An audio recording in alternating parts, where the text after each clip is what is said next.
Hello everyone, welcome back to the channel. Today we're going to explore something truly impressive. Amidst the tranquility of a lush sloping forest, a skilled craftsman meticulously crafts a wooden roof from the ground up. He starts with the foundation. Crouching low, he uses a long steel crowbar not for strength but for precision, deftly lifting the beams into perfect alignment. He patiently adjusts each detail, ensuring that the traditional mortise and tenon joints fit together seamlessly. The base frame is completed quickly, a sturdy rectangle that serves as the foundation for the rest of the structure. With the foundation in place, the vertical columns and beams rise, forming the skeleton of the house. The craftsman then turns his attention to the roof, the most complex part of the structure. Once the main beams are in place, he fearlessly climbs onto the frame. With impressive balance, he steps across the beams, narrow beams, picking up long, thin poles that were brought up. He carefully placed these poles into the rafters, forming the angled roof frame. With the main beams in place, he began to install thinner horizontal timbers on top, forming a sturdy steel mesh. He moved in a smooth, rhythmic rhythm, hammering in nails at each intersection. The sound of the hammers hitting each other created a steady rhythm in the silence of the forest. With each blow, the structure became more solid and complete, a testament to traditional craftsmanship and iron will. The fragile wooden frame now stood proudly on the hillside, ready to be covered by a new, hand-built house.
The man began by installing the outer walls, carefully placing each heavy plank vertically against the frame.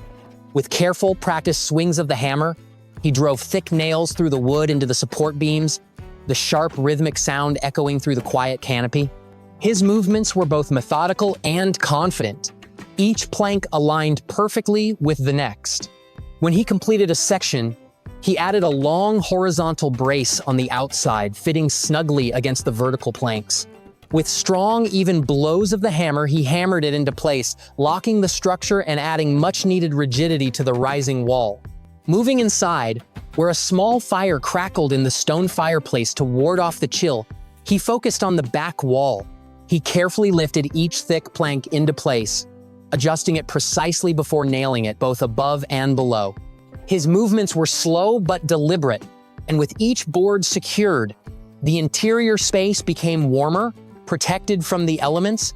For both strength and aesthetics, he added cross-bracing crossings across and behind the boards, creating a classic, time-tested structural pattern. With each precise hammer blow, the board snapped into place, transforming the raw material into a sturdy, weatherproof barrier that felt as permanent as the surrounding forest.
The man begins the work by lifting a pre-assembled triangular roof truss and carefully placing it on top of the main supports. Once perfectly aligned, he hammers it firmly into the structure. He then installs another long beam into place, continuing to build the roof frame. From another angle, we see him nimbly climbing up the beams of the structure, using his height to work on the upper frame. He places another truss in place and hammers it in with strong blows of the hammer, ensuring the frame is sturdy. He then moves to the other side to install a matching truss, creating a symmetrical roof line. Once the main supports are secure, he begins placing the beams horizontally on the crossbeams. He works methodically, climbing up and down to grab each beam and nailing it firmly into place, forming a sturdy steel mesh. Next, he began installing the thinner roofing slats, placing them in a lattice pattern over the crossbeams. This provided the final support for the tiles. He worked diligently in the misty mountain air, hammering each slat with precision. Smoke rose from a small fire nearby, adding to the peaceful atmosphere. He nailed the final slats to the top of the roof, completing the frame and preparing for the final coating.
With precision and care, he placed the final terracotta tiles onto the small hexagonal roof, making sure each tile fit snugly.